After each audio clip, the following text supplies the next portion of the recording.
ये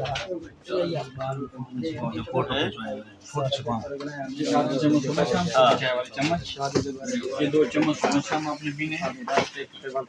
आधी चम्मच सुबह आधी शाम को छोटी चाय। 2 गोलियां आपने सुबह 2 शाम, एक कैप्सूल सुबह एक शाम। टीचर क्या दी टीचर शादी करेंदी पी 2021 में साले गंदी बनी एक गोली रात टीचर का शैतान कोई खाली डाटे लगातार आया सारी बंद लगवा दी मिस्त्री करने से घंटे पहले टीचर की बात या 3-4 दिन नवंबर 2021 की बात ही तो मेरे खिलाफ मन के मना ढंग मिल एक चावल बराबर दवाई लेनी है, मक्खन मलाई ये शहर के मेरे दिन में वीडियो भेजी वाली मैं कभी मेरे भाई को मना हां एक अल्लाह रखा 7 दिन बाद अल्लाह रखा सर अच्छा सर अच्छा सर कुछ नहीं बता ठीक है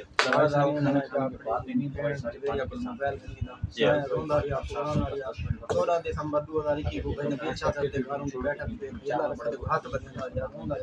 अल्लाह वास्ते जड़ी गलती थी के माफ कर दो लादा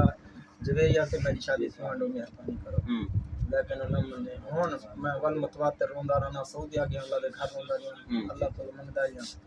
ते हुन लोगों को ये आखदन कि मुदस्सिर लशारी सारे को हाथ जुड़ंदा रहे रोंदा रहे ये गल हुन को ला इलाहा इल्लल्लाह मुहम्मद रसूलुल्लाह मैं मुदस्सिर लशारी कहें तो कोई दुखी कहें हुन ते थे ते रिश्ता नहीं लेंदे पहले दसा टीचर जेडी ओ केड़ी है प्राइवेट है सरकारी एसएसटी है क्या है हुन जडन मेरा मसला बड़ा यूं दी नौकरी छुड़वाती ने घाटी लेकिन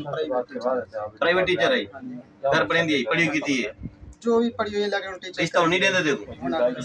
पैसे जो खेन जेब ऐसे होसी कोई 15-20 हज़ार रिश्ता नहीं थींदा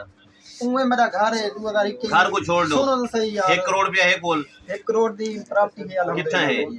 मैं 2021 शहर वन 1 करोड़ रुपया चाह रिश्ता जाने मैं जाना कहंदे ते मुफ्ती कवि को छोड़ दे गोली मार दे को 1 करोड़ रुपया चाह के मेरे को लावन मैं जाना रिश्ता जाने तो वैसे मेरे जिम्मे थी गया शादी करवे जेड़े 1 करोड़ मेरे ना तो सा की वैसे वो छोड़ दे पी वाला किरदार मैं बता क्यों मैं कह मैं बैठे तंग ना कर अगर टीचर मुदस्सिर जवेरिया लशारी ना शादी करनी है